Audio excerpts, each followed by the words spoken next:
Sharon Stone's obsessed stalker will creep you out. Just wait till you hear the voice recordings.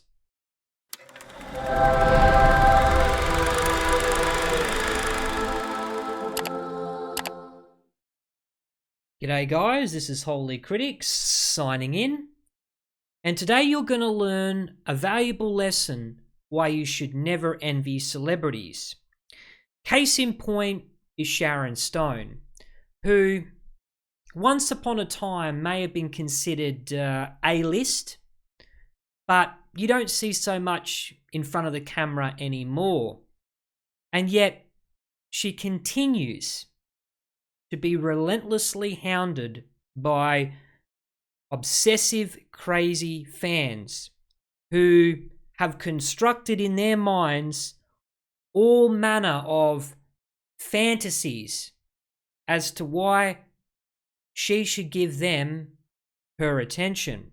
In this latest story, Sharon Stone's stalker hell, Hollywood icon and family are living in fear from obsessed Hungarian army veteran who was caught on CCTV outside her sister's home and sent creepy letters claiming he fathered the star's love child. You probably couldn't get a weirder combination than that. Hungarian army veteran, Hollywood stalker. Sharon Stone and her family are living in fear from an obsessive stalker who has been on a mission to contact the Hollywood A-lister for the past 2 years. Unrelenting Sandor Boros, a London-based former Special Forces veteran of the Hungarian army, claims to have had a secret son called Jason with his angel Sharon in 1986, when the star was just 28 years old. But he claims their son was murdered shortly after birth.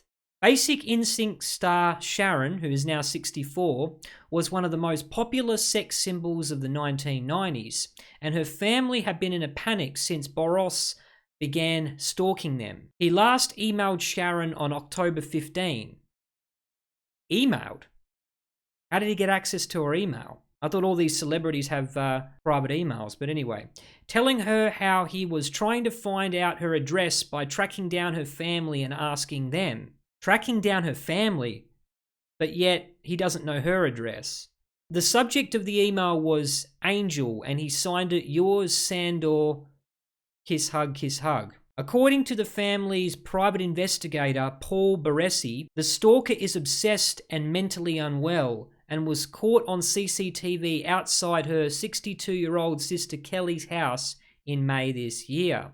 And here's where we're going to see, or hear at least, some of the recordings between the private investigator and this character.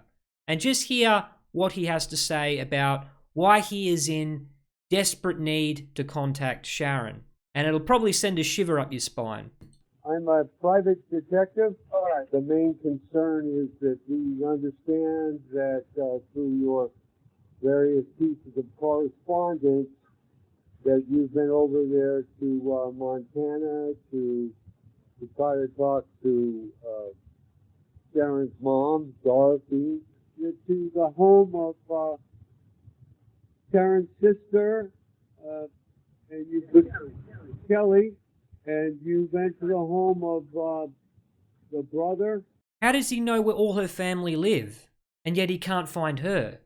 So it's almost like, even if you have a famous relative, you've got to somehow have private security, somehow make your address private, live outside of LA, I'm not sure, but someone's trying to get to her by going through her family. So, I mean, this must be an absolute nightmare for Sharon, really. She might be able to protect herself, but she certainly can't protect her siblings. What's yes, that was Michael.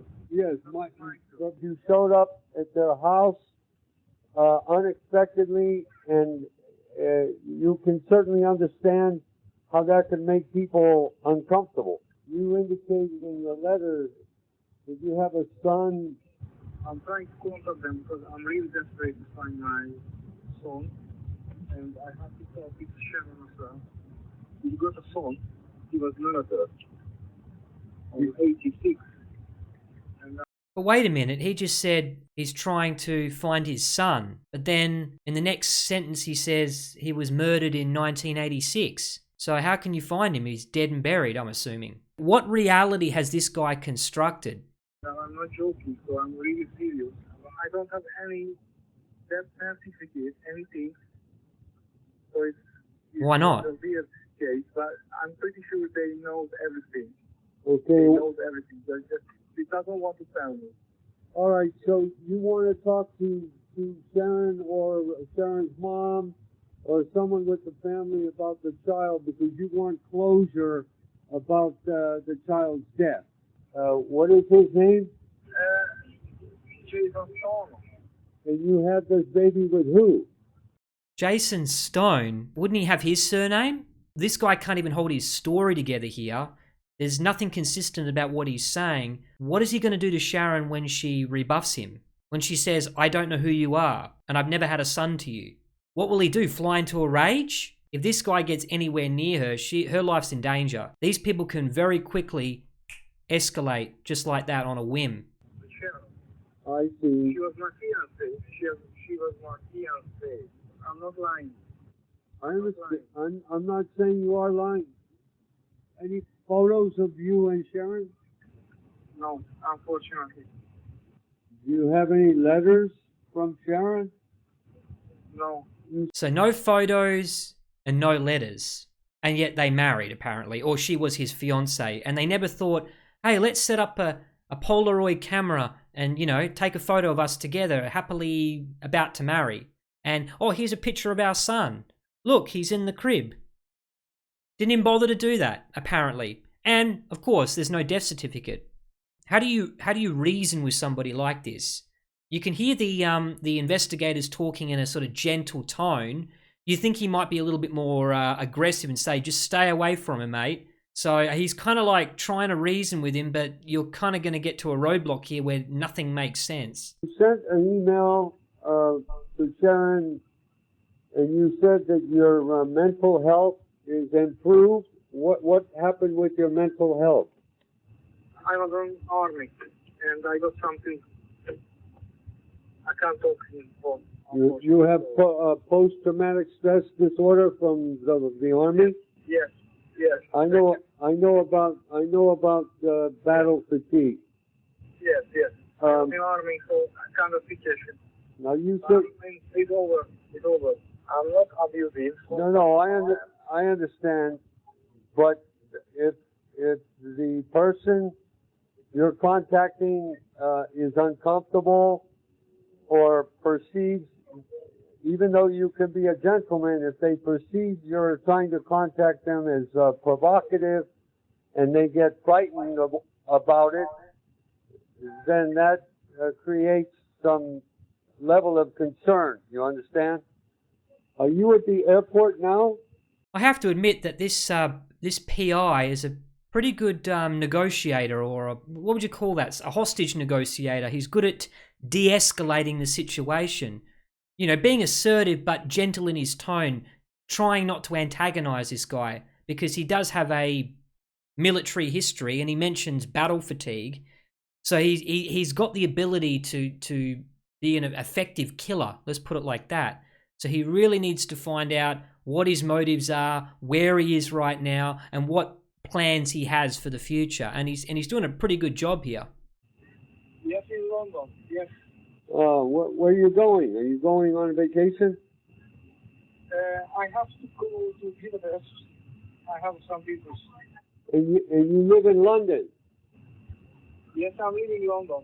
I would like to suggest to you, for now, that you don't come to their homes or try to approach them ever again. I will try and relay to them what you told me and leave it up to them. If they wish to contact you again, then I will notify you and let you know. Do not try to contact Sharon or any family member, not Michael or Dorothy or Kelly or anyone ever again. and I want you to give me your word. Okay, understood. Do you really think that's actually going to work? If he's gone this far, even a restraining order probably won't work. He's concocted this false reality, and it's going to be very hard to de-escalate from this point onwards. But we'll read on in the article. Well, apparently he sent this image of himself to Sharon in a letter. Well, I'm not sure that's going to endear himself to her. The guy looks like he spent 20 years in a gulag. Talk about out of touch with reality. That was just 3 months after tragedy had already struck the family when Sharon's younger brother Patrick died from a heart attack, aged 57. Geez, that's way too young to die. And approaches from the obsessive Boros came 8 years after another stalker was hit with a 5-year restraining order after his bizarre letters to the casino and Total Recall star. And what was that all about? Sharon Stone can breathe easier for at least the next 5 years. A judge on Monday issued a stiff restraining order towards Philip Barnes, a man who sent the Basic Instinct star, who was 58, a series of unnerving letters over the course of years. For the next 5 years, Barnes cannot go within 100 yards of the actress or her 3 sons. The court will be able to extend the order as long as 5 years when it reviews the case again in 2021. Well, that time's already lapsed. I hope he's not back out on the loose again. Barnes had been sending the casino beauty many of the creepy correspondence from the psych ward or the prison he's been in, and is tentatively slated to be released within the next 4 months. Among the unusual ramblings in Barnes's letters, TMZ reported included a line that read, "I have 11 wives picked out and would cause about 18 kids." Barnes 2 years ago wrote Stone asking her to send him $20 billion in checks from the Department of Treasury, a gun silencer, and bags full of diamonds. The actress initially received a restraining order against Barnes when he was milling at the entrance of her gated Hollywood Hills home in August of 2011, claiming he had kids with her and he was instrumental in that year's killing of Osama bin Laden. What? I think this guy takes the cake. What is she having to deal with? You know, as if her brother's death wasn't enough, as if her health issues, you know, she had a hemorrhage a few years back and almost died, as if that wasn't enough for her. She has to deal with these maniacs. Do you really want to be a celebrity? You won't actually believe this, guys, but just as I was about to wrap this video up, I discovered yet another article on an even more brazen obsessive stalker who actually broke into her house. A man by the name of Bradley Gooden claims he's the son of Hillary Clinton and wrote the King's Speech when he was 2 years old. Stone says, "I'm in fear from Mr. Gooden for my personal safety and that those around me, including and especially my children and family, as well as my friends and employees." The break-in occurred on February the 11th. According to docs, cops found Gooden inside Sharon's home. He told officers he traveled from Ohio because he believes his mother, Hillary Clinton, I didn't even know she had a son, bought him the house from Sharon as a present. Gooden told cops, "It's now my house. I live here." A judge granted a temporary restraining order. Bloody well should be permanent. The order prohibits Gooden from going within 100 yards of Stone or her children. She had filed for a restraining order against an overzealous Italian man back in 1998. How long has this been going on for? So she's not safe from people that live domestically. She's not even safe from people that live internationally.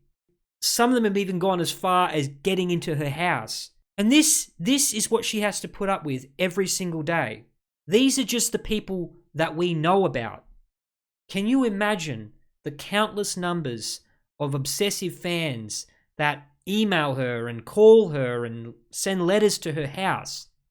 The lesson that can be learned from all of this is that you gotta value your anonymity. I couldn't even imagine what it would be like to be a megastar in today's world with all the information technology. Just imagine Taylor Swift.